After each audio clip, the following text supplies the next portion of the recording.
બકરાનું મસ્તક હવે જોઈન્ટ કર્યું છે. મસ્તક કપાઈ ગયું હતું એટલે ધડમાં બકરાનું મસ્તક કાપી અને ત્યાં લગાવ્યું છે. દક્ષ ભગવાનની સ્તુતિ કરે છે. ભગવાન કહે છે કે માયાપતિએ જે કાંઈ પણ રચ્યું હોય એ જ થાય છે. તમારું કે મારું રચેલું કાંઈ હોતું નથી.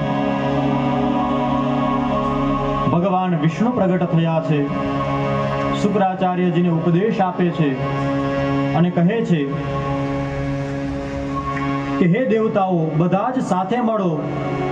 શુક્રાચાર્ય, દેવગુરુ બૃહસ્પતિ, દક્ષના યજ્ઞમાં આવેલા બધા જ વિદ્વાન ઋષિમુનિઓ બધા સાથે મળી અને આ દક્ષનો યજ્ઞ પૂર્ણ કરાવો. દક્ષ યજ્ઞની પૂર્ણાહુતિ કરે છે. બધાએ ભગવાનની પ્રાર્થના કરી છે. દેવતાઓ, પ્રજાપતિઓ, કિન્નરો, યક્ષો, ગંધર્વો ભગવાનની સ્તુતિ કરે છે. શ્રી સુતજી મહારાજ મનુના પુત્રોના વંશનું વર્ણન કરે છે. પ્રિયવ્રત અને ઉત્તાનપાદ બે પુત્રો થયા છે. ઉત્તાનપાદના વંશનું વર્ણન કરવામાં આવ્યું. ઉત્તાનપાદને બે પત્નીઓ હતી. એકનું નામ સુનીતિ હતું અને બીજીનું નામ સુરુચિ હતું. રાજાને સુરુચિ નામની પત્ની વધારે પ્રિય છે. સુરુચિના ગર્ભથીને જે જન્મ ધારણ કરે છે તેનું નામ છે ઉત્તમ. સુનીતિના બાળકનું નામ છે ધ્રુવ. બંને બાળકો નાનકડા છે. રાજા કાયાની મમતાના કારણે સુરુચિની સાથે કંઈક વધારે લગાવ રાખે છે. સુરુચિ અને રાજા ઉત્તાનપાદ ત્યાં બેઠા હતા. બરોબર તે જ સમયે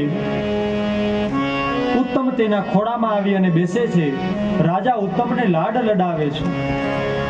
જ્યારે ધ્રુવ આ જુએ છે ત્યારે તેને પણ મન થયું, હું પણ મારા પિતાના ખોળામાં જઈ અને બેસું. ધ્રુવ જ્યારે આવી રહ્યો હતો અને કહે છે કે મારે પણ ખોળામાં બેસવું છે, ત્યારે ઉત્તાનપાદ તો કંઈ બોલતા નથી, પણ તેને એમાં રસ નથી કે ધ્રુવ આવી અને મારા ખોરામાં બેસે. કારણ કે સુરુચિની માયામાં ફસાયેલો છે. જેમ કહે તેમ કરે છે. સુરુચિ બોલે છે પણ સાંભળવા જેવું છે. બોલે છે કે હે બેટા, હે દીકરા, એમ કહીને વાત કહેવાનો પ્રારંભ કર્યો છે. હે દીકરા, તારે જો તારા પિતાના ખોળામાં બેસવું હોય તો તારે નારાયણને પ્રસન્ન કરવા પડે. કેમ? તો કે તું પણ છો તો એનો જ દીકરો, પણ તે મારા ગર્ભથી જન્મ લીધો નથી. તે તો કોઈ બીજી સ્ત્રીના ગર્ભથીને જન્મ ધારણ કર્યો છે. તારે જો આ રાજ્ય જોતું હોય તો તારે મારા ગર્ભથીને જન્મ ધારણ કરવો પડે. હે ધ્રુવ, તને અત્યારે આ રાજાની ગાદી ઉપર બિરાજિત થવા મળશે નહીં.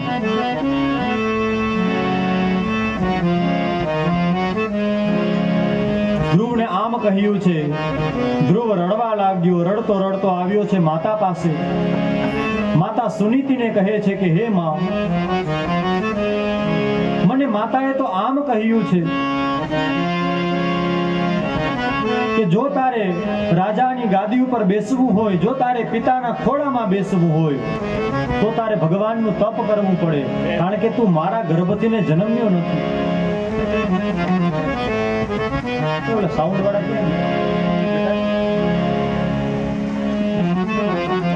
મને આમ દેખાય બેસજો બાર. તમે આવે દેખાય એટલે મારે કઈ કેવું કેવા કહે છે કે માતા એ મને કહે છે કે તું મારા ગર્ભથીને જન્મ્યો નથી, તારે ભગવાનને પ્રસન્ન કરવા પડે. તો કહે છે કે બેટા, આમાં દુઃખ ન લગાડાય. દુઃખ તો લાગે પણ દુઃખ ન લગાડાય. કારણ કે તારી સાવકી માતાએ આમ તો કહ્યું છે સાચું કહ્યું છે કે નારાયણને પ્રસન્ન કરો, ભગવાનને જ પ્રસન્ન કરવા. માણસો તો સ્વાર્થી છે, બદલાઈ જાય. નાણા વગરનો નાથીઓને નાણે નાથા લાલ. નાણા પડ્યા હોય તો માણસ પ્રેમથી બોલાવે, આવો બેસો બિરાજો. ધનવાન માણસ ગમે તે કરે તો પણ એ સારો જ લાગે. એ કદાચ ટૂંકા કપડાં પહેરીને જાય તો એમ કહે ફેશન છે. કદાચ ગરીબ માણસ ટૂંકા કપડાં પહેરીને જાય, ક્યાંય ઓલા થીગડા મારેલા હોય અથવા તો તૂટેલું હોય તો એમ કહે આ તો લુખ્ખો છે. કેમ તો કે ગરીબ છે ને એટલે સમાજમાં દુઃખી થાય. કળિયુગમાં પૈસો પૂજાય છે કારણ કે કળિયુગની પ્રજા સ્વાર્થી પ્રજા છે. આ યુગમાં ગરીબ હોવું એ સૌથી મોટો અભિશાપ છે. આ યુગમાં અત્યારે વર્તમાન સમયમાં ગરીબ હોવું એ બહુ મોટો અભિશાપ છે.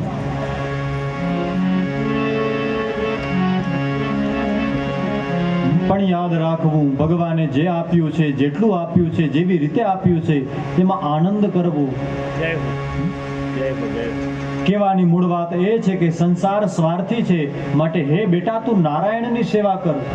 તારી સાવકી માતાએ બહુ સાચી વાત કરી છે. નારાયણને પ્રસન્ન કરવા જોઈએ. ભલે માતાને પ્રણામ કરી એ 5 વર્ષનો બાળક કે જે બાળકને રમવાની ઉંમર હોય, જે ખેલકૂદની ઉંમર હોય, હજી અભ્યાસ પણ કર્યો નથી, ઉપનયન સંસ્કાર થાય પછી જે વેદાધ્યયન સંસ્કાર થાય છે,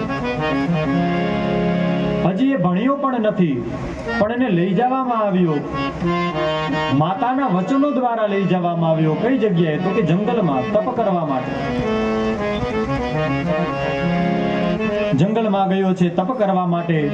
નારદજી આવ્યા છે. નારદજી કહે છે હે બેટા ધ્રુવ, નારદજીએ જે કાંઈ પણ વર્ણન કર્યું છે બહુ સાંભળવા જેવું છે. કહે છે કે હે બેટા, 5 વર્ષથી નાનકડું બાળક હોય ને એને કોઈ અપમાન કરે તો તેનું અપમાન થતું નથી. કોઈ એને માન આપે તો એને માન પણ થતું નથી. માટે તારી માતાએ જે કાંઈ પણ કહ્યું છે તેનાથી તારે અપમાન ન લગાડવું જોઈએ. હૃદયમાં તને લાગી આવ્યું, પણ ખરેખર આ વાતનું તારે દુઃખ ન લગાડાય. આ તારી ખેલકૂદની ઉંમર છે, આ તારી હજી તો ભણવાની ઉંમર છે. માટે તું રાજમહેલમાં પાછો જા, તું ખેલકૂદ કર, આનંદ કર.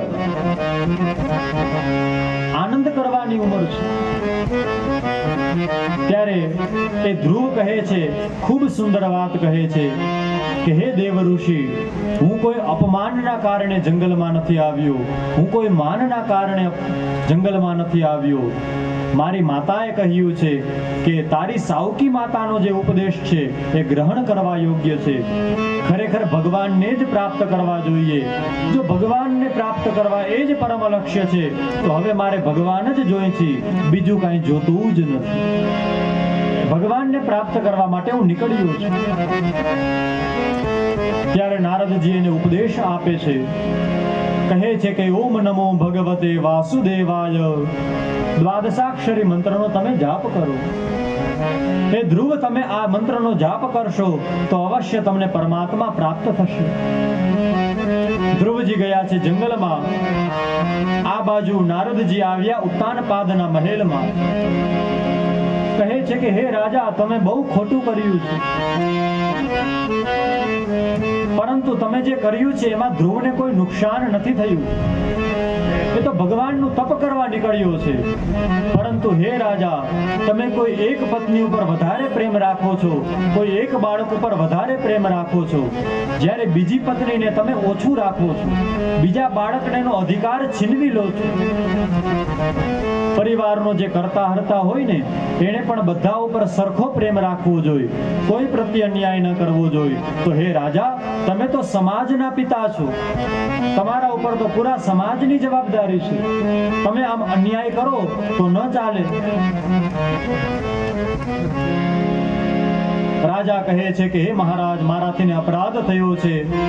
હું સુરુચિની જે કાંઈ પણ કાયાની આ મમતા કહેવાય એમાં બંધાઈ ગયો છું. મમત્વ અને કામત્વ મને વળગી ગયું છે. મેં ઉત્તમને તો રમાડ્યો, પણ ધ્રુવનું અપમાન કર્યું, એને અધિકારથી વંચિત રાખ્યો છે. ઘણીવાર ઘણી જગ્યાએ બાળકો છે એ ખોટા રસ્તે જાય તો આપણે કહેતા હોય સમાજમાં કે મારો છોકરો તો આવો પાક્યો, મારો છોકરો તો આવો પાક્યો, પણ ખરેખર ન કહેવું જોઈએ, કારણ કે તે આપણી જ કોપી પેસ્ટ છે. જય હો, જય હો. તે આપણી જ કોપી પેસ્ટ છે. બાળક 10 વર્ષનો થાય, બાળક સમાજ જુએ એની પહેલા ઘરમાં જ સંસ્કારો લે છે. આપણે જે બોલીએ છીએ એ બાળકને સંભળાય છે. આપણને એમ થાય બાળકને હજી કઈ ખબર પડતી નથી, પણ એની અંદર બધું ગળે તો છે જ, પ્રવેશ કરે છે બધું. બાળક ઘરમાં જ સંસ્કાર પ્રાપ્ત કરે છે. એટલા માટે તો કહ્યું છે કે બાળક જે કાંઈ પણ કર્મ કરે છે એમાં 25% ભાગ એના માતા પિતાનો હોય છે.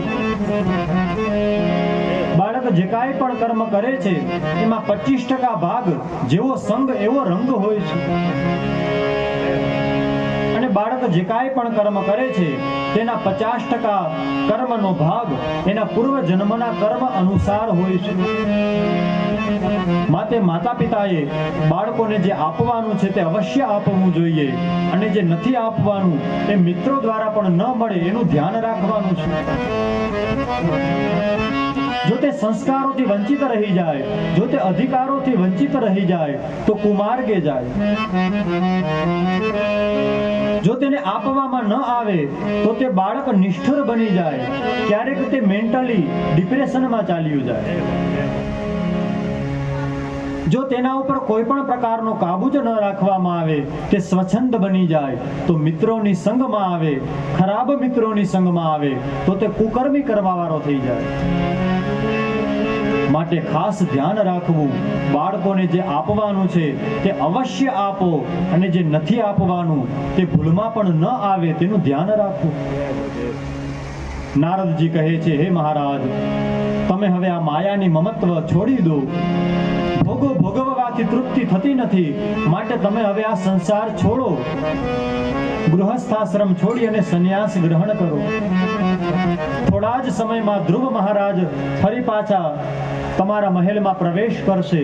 તમે તેનું બહુ સારી રીતે સ્વાગત કરજો, કારણ કે હવે તે ભગવાનને મેળવી અને આવવાનો છે. માટે હું તમને પહેલા જ ચેતવી જાઉં છું. આમ કહી નારદજી ત્યાંથી ગયા છે. ધ્રુવજી મહારાજે તપ કર્યું છે. ન સિંહોની બીક, ન વાઘની બીક, ન જંગલી જીવોની બીક, કોઈનો પણ ડર નથી. એ તો ભગવાન મારી રક્ષા કરે, મને કેવાનો ડર. જંગલમાં તપ કરી રહ્યો છે. વર્ણન કર્યું છે પહેલા મહિને કઈ રીતે તપ કર્યું, બીજા મહિને કઈ રીતે તપ કર્યું. છેલ્લે પોતે એક અંગૂઠા ઉપર ઊભો રહે છે અને તપ કરે છે. દેવતાઓ ગભરાવા લાગ્યા, પૃથ્વી જાણે એક બાજુ નમવા લાગી. ત્યારે દેવતાઓ ભગવાન પાસે જાય છે અને કહે છે કે આ કોણ છે જે તપ કરી રહ્યું છે? ભગવાન કહે છે, આ તો મારો ભક્ત છે, તમારું સ્વર્ગ પડાવવા નથી આવ્યો, તમે ચિંતા ન કરો. દેવતાઓ પોતાના સ્થાને ગયા છે. ભગવાન ધ્રુવજીના હૃદયમાં પ્રગટ થયા છે. હૃદયમાં ભગવાન પ્રગટ થયા. થોડી વારમાં ભગવાન અંતર્ધાન થયા. જેવી ધ્રુવજીએ આંખ ખોલી તો સામે ભગવાનને ઉભેલા જોયા. હજી તો 5 વર્ષનું બાળક છે, જેનો ઉપનયન સંસ્કાર પણ થયો નથી, તો ભણ્યો તો ક્યાંથી હોય? કોઈ જ જ્ઞાન નથી.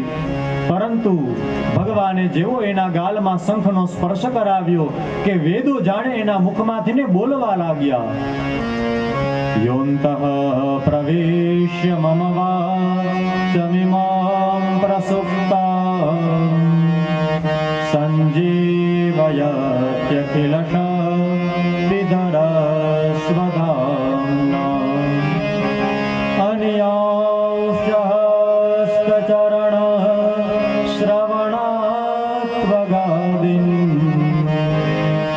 પ્રાણાન્નમો ભગવતે પુરુષાય તુભ્યં. પ્રાણાન્નમો ભગવતે પુરુષાય તુભ્યં. જાણે વેદ મંત્રો બોલી રહ્યા હોય એવી દિવ્ય સ્તુતિ કરવા લાગ્યા. 12 શ્લોકોમાં ભગવાનની સ્તુતિ કરી છે ધ્રુવજીએ. ભગવાનની સ્તુતિ કરી ત્યારે ભગવાન વરદાન આપે છે. ભગવાન કહે છે કે હે ધ્રુવજી, તમને વિશ્વના તમામ સુખો પ્રાપ્ત થશે, તમને અંતે મારું ધામ પ્રાપ્ત થશે. તમે અત્યારે રાજ્ય ભોગવો, હજી તમારે ગૃહસ્થાશ્રમ પ્રાપ્ત કરવાનો છે. એક ક્ષત્રિય રાજ્ય કરવાનું છે. ધ્રુવજી મહારાજ ભગવાનને પ્રણામ કરે છે. ભગવાન અંતર્ધાન થયા. ધ્રુવજી પોતાના મહેલમાં આવી રહ્યા છે. જેવી ખબર પડી કે ધ્રુવજી આવી રહ્યા છે, ઉત્તમ આવ્યા, સુનીતિ આવી, સુરુચિ આવી, ઉત્તાનપાદ આવ્યા. જાણે બહુ મોટો પરમાત્મા આવી રહ્યો હોય એવી રીતે ધ્રુવજીનું સ્વાગત કર્યું છે. ધ્રુવજીનું ભગવાનની સમક્ષ સ્વાગત થયું હોય એ પ્રમાણે સ્વાગત થયું. ધ્રુવજીનો રાજ્યાભિષેક કરવામાં આવ્યો. ઉત્તાનપાદ હવે વાનપ્રસ્થ ગ્રહણ કરે છે. સમય વ્યતીત થયો છે. ધ્રુવના લગ્ન થયા, ઉત્તમના લગ્ન થયા છે. હજી ઉત્તમના લગ્ન થયા જ હતા અને ઉત્તમ જંગલમાં ગયા. જંગલમાં ગયા છે. કોઈ યક્ષની સાથે એનું વૈમનસ્ય થયું. એના કારણથી તેનું યુદ્ધ થયું છે. યુદ્ધમાં ઉત્તમ સ્વદેહે ઉત્તમ છે તેનું દેહાંત થયો છે. ઉત્તમનો દેહાંત થયો. ધ્રુવને ખબર પડી કે મારા ભાઈનું મૃત્યુ થયું છે. ધ્રુવને અત્યંત ક્રોધ ચડ્યો છે. યક્ષોને મારવા માટે પોતે ગયા છે. અનેક યક્ષોને મારવા લાગ્યા. યક્ષોની સાથે તેનું યુદ્ધ થવા લાગ્યું છે. યક્ષોએ પ્રાર્થના કરી છે. મનુ મહારાજ ત્યાં આવ્યા. યુદ્ધ બંધ કરાવવા પ્રયત્ન કર્યો છે. અંતે ધ્રુવજીએ ભગવાનની વાતનો આદર કરી યુદ્ધ બંધ કર્યું છે. યક્ષોને મારવાનું રોકી અને યુદ્ધ બંધ કર્યું. એટલે તેના ઉપર કુબેરજી પ્રસન્ન થયા છે.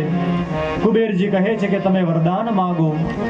ત્યારે તેઓ વરદાન માગે છે. કહે છે કે હે પ્રભુ, મારે કંઈ નથી જોતું. મારે તો જન્મો જન્મ કેવલ ભગવાનની ભક્તિ જોઈએ છે.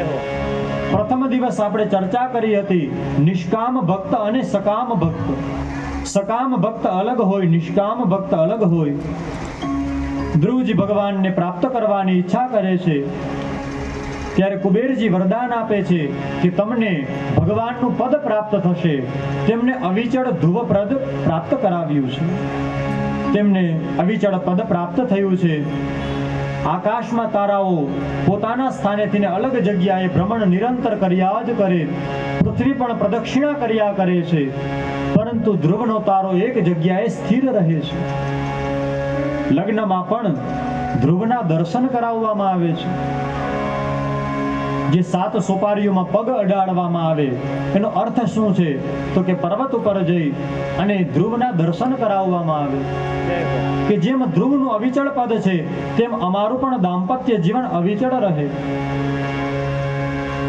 ધ્રુવજી મહારાજને અવિચળ પદ પ્રાપ્ત થયું છે. ધ્રુવજીના વંશનું વર્ણન કરવામાં આવ્યું. વિદુરજીએ બીજા પણ અનેક પ્રશ્નો કર્યા છે. પ્રચેતાઓ કોણ છે તેની ચર્ચાઓ કરવામાં આવી. ધ્રુવજીનો પુત્ર થયો જેનું નામ થયું ઉત્કલ. તેણે રાજ્યનો સ્વીકાર ન કર્યો. તે ભગવાનની ભક્તિ કરવા માટે નીકળી ગયો છે. તેના મંત્રીઓએ તેના નાના ભાઈ ભ્રમિપુત્ર વત્સરને રાજા બનાવ્યો. વત્સરને ત્યાં 6 પુત્રો થયા છે. તેના ચરિત્રોની, તેના વંશોનું વર્ણન કરવામાં આવ્યું છે. રાજા અંગના ચરિત્રોનું વર્ણન કરે છે. અંગની પત્ની સુનીતિના ક્રૂર કર્મથી દુષ્કર્મ કરવા વાળા વેનનો જન્મ થયો છે. ત્યારે પરીક્ષિત મહારાજ પૂછવા લાગ્યા, હે સુખદેવજી મહારાજ, આ વેન છે તે દુષ્કર્મ કરવા વાળો કઈ રીતે હતો? તે કેવા પાપ કર્મો કરતો હતો? ત્યારે કહેવામાં આવ્યું છે મુનિઓના શાપથી વેનનું મૃત્યુ થયું હતું. તે કથા પણ ભગવાન કહે છે. પુત્રની પ્રાપ્તિ માટે જમણી ભુજાનું મંથન કરે છે. તેમાંથી ભગવાનનો અવતાર થયો જેને પૃથુ કહેવામાં આવે છે. પૃથુ મહારાજ પ્રગટ થયા છે. પૃથુ મહારાજે પૃથ્વીનું દોહન કર્યું છે. અંગરાજાની કથા વર્ણિત કરે છે. વેનના દુષ્કર્મોનું ચરિત્ર સંભળાવે છે. અંગરાજા જ્યારે અશ્વમેધ યજ્ઞ કરી રહ્યા હતા ત્યારે દેવતાઓ ભાગ લેવા નથી આવતા. ત્યારે સભાજનો કહે છે કે પૂર્વ જન્મમાં તમારાથી એક અપરાધ થઈ ગયો હતો, જેના કારણે દેવતાઓ ભાગનો સ્વીકાર કરતા નથી. શાસ્ત્ર કહે છે કે મંત્ર, વેદ મંત્રો વ્યવસ્થિત ઉચ્ચારણની સાથે બોલવામાં આવે તો જ દેવતાઓ ભાગ ગ્રહણ કરે છે. યાદ રાખજો, બ્રાહ્મણોને જમાડવા છે, બ્રહ્મ ભોજન કરાવવું છે તો ગમે તેને આપણે જમાડી શકીએ. તેમાં યોગ્ય છે કે અયોગ્ય છે, ગરીબ છે કે પૈસાદાર છે, કઈ જ્ઞાતિનો બ્રાહ્મણ છે, એવું કંઈ જોવાનું હોતું નથી. તે જન્મથી બ્રાહ્મણ હોવો જોઈએ. જન્મથી બ્રાહ્મણ હોય તમે તેને ભોજન કરાવી શકો છો. પરંતુ તમારે જો યજ્ઞ કરાવવો હોય, જો તમારે કર્મકાંડ કરાવવું છે તો બ્રાહ્મણ ભણેલો હોવો જરૂરી છે ભાઈ. જય હો, જય હો. ઓપરેશન કરાવવું છે તો ડોક્ટર ભણેલો હોવો જરૂરી છે. જય હો. ભણેલો ન હોય તેવા ડોક્ટર પાસે આપણે ઓપરેશન કરાવતા નથી. કેમ? તો કે ડર લાગે કદાચ બીજું કઈ ઊંધું કરી નાખે. જય હો. દવા લેવા જાય તો આપણે વાંચીએ છીએ કે એમડી થયેલા છે વગેરે વગેરે, ડોક્ટર છે. જય હો. એમ ભણેલા બ્રાહ્મણ પાસે યજ્ઞ કરાવવું. ભણેલા એટલે માત્ર પાઠશાળામાં જ ભણેલા હોય એવું જરૂરી નથી. ખૂબ ધ્યાનથી વાત સાંભળજો. ગુરુના ચરણમાં બેસી અને જે ભણેલા હોય એવા પણ બ્રાહ્મણો હોય. વેદનો જાણકાર બ્રાહ્મણ હોવો જોઈએ. ઘણી બધી એવી પરંપરાઓ છે કે જેમાં ગુરુ પાસે બેસી અને બ્રાહ્મણો ભણતા હોય છે. ભલે પાઠશાળામાં ન ગયા હોય પણ ગુરુના ચરણમાં બેસી અને તેઓએ વેદ ભણ્યા હોય, તેઓએ પુરાણ ભણ્યા હોય. માટે યજ્ઞ કરવો છે તો વેદજ્ઞ બ્રાહ્મણ હોવો જોઈએ. કથા કરવી છે તો તે વેદનો જાણકાર હોવો જોઈએ, પુરાણનો જાણકાર હોવો જોઈએ, ઇતિહાસને સમજવા વાળો અને શ્રોતાના અધિકાર પ્રમાણે કથા કહેવાનું ચાતુર્ય ધરાવતો હોય તેવો વક્તા હોવો જોઈએ. જય હો. એનું મહત્વ બતાવ્યું છે ભાઈ. સંગીતનો જાણકાર હોય તો જ તે સંગીત સારું આપી શકે. જય હો, જય હો. રસોઈનો જાણકાર હોય તો જ તે સારું ભોજન કરાવી શકે. મંડપનો જાણકાર હોય તો તે કઈ રીતે તડકો ન આવે એવી વ્યવસ્થા કરી શકે. જય હો, જય હો. માટે જાણકાર હોય તેને બોલાવો તો તે સારી રીતે કાર્ય કરાવી શકે. બાકી શાસ્ત્ર કહે છે અવિદ્યો વા સવિદ્યો વા બ્રાહ્મણ મામકીતનું. જય હો. બ્રાહ્મણ ભણેલો હોય કે અભણ હોય, બ્રાહ્મણનું શરીર જેને પ્રાપ્ત થયું છે તે સાક્ષાત ભગવાન છે. કારણ કે ભગવાન કહે છે બ્રાહ્મણો મારા ઈષ્ટદેવ છે. માટે બ્રાહ્મણ હંમેશા પૂજનીય છે. કદાચ આપણને તેની સાથેનો વ્યવહાર ન ગમતો હોય તો તેને ન બોલાવો, કંઈ વાંધો નહીં, પણ બ્રાહ્મણનું ક્યારેય અપમાન ન કરવું. જય હો. ગઈકાલે મેં તમને વાત કરી હતી, પૂજ્ય પુરીવાળા પીઠવાળા શંકરાચાર્યજી મહારાજ કહે છે ભગવાન બે થી ડરે છે. એક બ્રાહ્મણથી ડરે છે અને એક સતીત્વ, જે પતિવ્રતા સ્ત્રી હોય તેના સતીત્વથી ડરે છે. જેની આપણે કથા હમણાં સાંભળી કે અનસૂયાજી સતી છે તો તેના આંગણે દેવતાઓને આવવું પડ્યું, જગદંબાને પણ આવવું પડ્યું. જય હો. માટે યાદ રાખજો, આપણે કોઈની સાથે ન ભળે તો કદાચ તેને ન બોલાવીએ, કંઈ વાંધો નહીં, પણ તેનું અપમાન ન કરવું. કારણ કે તે સાક્ષાત ભગવાનને પ્રિય છે. જય હો. માટે યજ્ઞ કરાવવો છે તો તે મંત્રના જાણકાર હોવા જોઈએ. કહે છે કે વેદ મંત્રો બહુ સારી રીતે બોલાઈ રહ્યા હતા. દેવતાઓને આવવું જ જોઈએ, કેમ ન આવે? યજ્ઞ કરવા માટે જે યજમાન બેસે છે તેને પણ નિયમોનું પાલન કરવું જોઈએ. આ અંગ રાજા પણ પાલન કરે છે. જય હો. જય હો. માત્ર બ્રાહ્મણની જ વાત નથી, યજમાનની પણ વાત છે. આપણે મસાલાઓ દાબીને બેઠા હોય અને આપણે એવા બ્રાહ્મણ જોઈએ છીએ કે જે વ્યસની ન હોય. અરે અરે. ઘણા અમને એમ કહે કે અમારે એવા બ્રાહ્મણને યજ્ઞ માટે બોલાવવા છે કે જેને વ્યસન ન હોય. પણ આપણે પણ સામે વ્યસન ન હોય એ પણ ધ્યાન તો રાખવું પડે ને ભાઈ. આપણે મસાલો દાબીને બેઠા હોય ને આપણે કહીએ મહારાજી મસાલો ન ખાતા હોય એટલું જાળવજો. શ્રોતાએ પણ નિયમ પાળવા, વક્તાએ પણ નિયમ પાળવા, તો પરમાત્મા પ્રસન્ન બને છે. માત્ર ઉપરનો જ છાંયો નહીં, જમીન પણ પવિત્ર હોય, ત્યાં બેસવા લાયક હોય તો મંડપમાં આવી અને બેસી શકાય. જેમ નદીના બે કાંઠાઓ સાથ આપે તો પ્રવાહ વહેતો વહે, એમ બ્રાહ્મણની સાથે યજમાન પણ શ્રદ્ધાથી યજ્ઞ કરે તો જ પરમાત્મા પ્રગટ થાય છે. જય હો. એટલે અંગ રાજા કહે છે કે હું તો બહુ સારી રીતે યજ્ઞ કરાવું છું. બ્રાહ્મણો બહુ સારી રીતે વેદના મંત્રોનો ઉદ્ઘોષ કરી રહ્યા છે. સભાજનો કહે છે કે તમારો જે અપરાધ છે તેમાંથી તમારે મુક્ત થવું પડશે, તો જ ભગવાન તમારો અર્પણ કરેલો ભાગ સ્વીકાર કરશે. એ પ્રમાણે આજ્ઞા મુજબ કાર્ય કરવામાં આવ્યું. પુરોડાશ નામના ચરુનો હોમ કરવામાં આવ્યું. યજ્ઞમાં જે આપણે ચરુ એકત્રિત કરીએ છીએ તેમાં જ પકાવી અને કુશાંડી કરીએ તેને પુરોડાશ નામનો ચરુ કહેવામાં આવે. જય હો. યજ્ઞ પુરુષ પ્રગટ થયા છે કારણ કે વિધિવત યજ્ઞ થયો છે.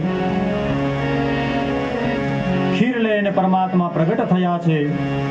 એ ખીર દેવીને અર્પણ કરી છે. અંગરાજાના પત્ની સુનીતાએ એ ખીરનો ઉપભોગ કર્યો છે. સુનીતા મૃત્યુની દીકરી હતી. મૃત્યુ નામના એક વ્યક્તિ છે જે રાજા છે, તેની દીકરી હતી આ સુનીતા. સુનીતાને ત્યાં વેન નામનો પુત્ર પ્રગટ થયો છે. એ વેન જન્મતાની સાથે જ દુરાચરણ કરવા વાળો હતો. હરણોને મારે, પશુઓને મારે, બાળકોને મારે. પુત્રથી દુઃખી થઈ રાજા અંગ વનમાં ચાલ્યા ગયા છે. મને યાદ છે આગળથી જે ઈશારાઓ આવે છે તે કે હવે ઓલો બ્રેક પાણીનો પાડવો છે, આપણે સમજીએ છીએ. આ કથા વિરામ પામે એટલે આપણે પાણી માટેનો બ્રેક રાખશું 5 મિનિટ. બધાને પાણી તમે પીવડાવી દેજો. કહે છે કે એ વેન પ્રગટ થયો. એ વેન કેવો હતો તો કે દુરાચારી હતો. બધાને મારવા વાળો, હરણોને દુઃખી કરે, બાળકોને દુઃખી કરે. હવે તેનાથી થાકી ત્રસ્ત થઈ અને અંગ રાજા જંગલમાં ગયા છે. સમય વ્યતીત થયો, વેનનું પણ મૃત્યુ થયું છે. વેનની ભુજામાંથી એક સ્ત્રી અને પુરુષનું જોડલું પ્રગટ થયું છે. તેમાંથી મહારાજ પૃથુ પ્રગટ થયા હતા. અર્ચી નામે તેની રાણી હતી. નવદા ભક્તિમાં જે અર્ચન નામની ભક્તિ છે તે અર્ચન નામની ભક્તિના જે કોઈ પણ પ્રખ્યાત કહેવાય એ પૃથુ રાજા છે. પૃથુ રાજાએ અર્ચન નામની ભક્તિ કરી છે. 9 પ્રકારની ભક્તિ છે. શ્રવણમ સ્મરણમ વિષ્ણોહો, સ્મરણમ પાદ સેવનમ, અર્ચનમ વંદનમ દાસ્યમ, સખ્યમ આત્મનિવેદનમ. અર્ચન ભક્તિથી તેઓ ભગવાનની ભક્તિ કરે છે. તેઓનો રાજ્યાભિષેક થયો છે. સૂતો, માગધો, બંદીજનો પૃથુ રાજાની સ્તુતિ કરે છે. પૃથ્વીએ અન્ન અને જળ આપવાનું બંધ કરી દીધું છે. ઔષધિઓ આપતી નથી. પૃથ્વીએ તમામ પદાર્થો પોતાની અંદર ગ્રહણ કરી લીધા છે, સમાવી દીધા છે. એટલે પૃથુ રાજાને ક્રોધ ચડ્યો છે. પૃથુ રાજાને ક્રોધ ચડ્યો. પૃથ્વી તરત જ ગાયનું રૂપ ધારણ કરી અને આવી છે. પૃથુ રાજા પાસે આવી ગાય સ્તુતિ કરવા લાગી છે. ત્યારે પૃથુ રાજા કહે છે કે હે દેવી, તમે બધા જ પાપ ઉગાડો. પ્રજા છે તે અન્નના કારણે, ન મળવાના કારણે દુઃખી થઈ રહી છે. પૃથુ રાજાનું કેવું તપોબળ હશે કે વિચાર કરે એટલે તરત જ પૃથ્વી અન્ન આપી દેતી હતી, જળ આપી દેતી હતી. આવું પૃથુ રાજાનું ચરિત્ર હતું. જ્યારે પૃથુ રાજા અશ્વમેધ યજ્ઞ કરી રહ્યા હતા ત્યારે ઇન્દ્ર આવી અને એનો ઘોડો ચોરી ગયા. ઇન્દ્ર આવી તેનો ઘોડો ચોરી જાય છે. ત્યારે પૃથુ રાજાને દીકરાઓ તે ઘોડાને શોધવા માટે જાય છે. 2 થી 3 વખત આવું થયું કે ઇન્દ્ર ઘોડો ચોરી ગયા અને પાછા બીજા કોઈ સ્વરૂપમાં આવી અને એના બાળકો લઈ ગયા. કોઈ એવું સ્વરૂપ ધારણ કરે કે ખબર ન પડે કે આ ઇન્દ્ર છે. અંતે એ યજ્ઞનો ઘોડો લઈ આવ્યા. ભગવાન પ્રગટ થયા છે. ભગવાને પૃથ્વીરાજાને ઉપદેશ કર્યો છે, પૃથ્વીરાજાએ પ્રજાને ઉપદેશ કર્યો છે. ગંગા યમુનાની વચ્ચેના પ્રદેશમાં તેઓએ નિવાસ કર્યો છે. સાતેય દ્વીપોનું તમામ મનુષ્યો ઉપર અખંડ રાજ્ય કર્યું છે. સનકાદિએ પૃથુ મહારાજને ઉપદેશ આપ્યો છે. પૃથુ મહારાજ પોતાની પ્રજાને ઉપદેશ કરે છે, પછી વનગમન કરે છે, તપસ્યામય જીવન વ્યતીત કરે છે. મૃત્યુ પછી પૃથુ મહારાજને ભગવાનનું પરમધામ પ્રાપ્ત થાય છે. પછી તેમણે ત્યાં વિજિતાશ્વ નામનો રાજા થયો. શિખંડીની નામની પત્નીથી 3 પુત્રો થયા. પાવક, પાવમાન અને સૂચિ. આ 3 પુત્રોથીને જે વંશ આગળ હાલ્યો એને અગ્નિ કહેવામાં આવે છે. પાવક નામનો જે અગ્નિ છે, આ બધા જ અગ્નિઓ 49 પ્રકારના અગ્નિ થયા, જેમાંના 48 અગ્નિ પવિત્ર છે, એક અગ્નિ અપવિત્ર છે. જે કવ્યવાદ નામનો શ્મશાનનો અગ્નિ છે તે અપવિત્ર છે. એટલા માટે બ્રાહ્મણો જ્યારે યજ્ઞ પ્રારંભ કરે ત્યારે આપણે જોયું હશે કે યજ્ઞકુંડમાં છાણું ફેરવી અને સડી હોય અથવા તો દર્ભ હોય તે અગ્નિમાં પ્રજ્વલિત કરી અને નૈઋત્ય ખૂણામાં એનો ત્યાગ કરે છે. એટલે આપણને એમ થાય કે આ મહારાજ શું કરે છે, ચેક કરે છે અગ્નિ થયો કે નહીં, શું કરે છે. ખબર ન હોય તો આપણને વિવિધ શંકાઓ થાય. પરંતુ વહાલા વૈષ્ણવો યાદ રાખજો, યજ્ઞની પરંપરા એવી છે જેમ ભાગવતમાં કહ્યું કે આમાં એક પણ અક્ષર નકામો નથી, એમ યજ્ઞની પરંપરામાં એક પણ દેવ, એક પણ મંત્ર, એક પણ ક્રિયા નકામી નથી. બ્રહ્માજી યજ્ઞની રક્ષા કરે છે, માટે કાંસાનું પાત્ર દાનમાં આપવું. ત્યાં અનેક પ્રકારના દાનો કહ્યા છે, કારણ કે પૂર્વેના સમયમાં જ્યારે પણ યજ્ઞ કરતા ત્યારે રાક્ષસો આવી અને યજ્ઞકુંડમાં લોહીની વૃષ્ટિ કરે, હાડકાઓ પધરાવે, યજ્ઞ ન કરવા દે. યજ્ઞ ન થતો હોય અને યજ્ઞ પૂર્ણ થાય એ માટે બ્રહ્માજીને દક્ષિણ દિશામાં ઋષિઓ દ્વારા બિરાજિત કરવામાં આવે. કારણ કે દાનવો પણ બ્રહ્માજીની વાતનું માન રાખે છે. બ્રહ્માજીનું તપ કરે, બ્રહ્માજીનું માન રાખે, એટલે બ્રહ્માજીને દક્ષિણ દિશામાં બિરાજિત કરવામાં આવે. બ્રહ્માજી યજ્ઞની રક્ષા કરે એટલે અંતે તેને યજ્ઞ સામગ્રીનું દાન આપવામાં આવે છે. એટલા માટે તેમાં કરેલી બધી જ વિધિઓ, બધી જ ક્રિયાઓનો કોઈ ને કોઈ અર્થ છે.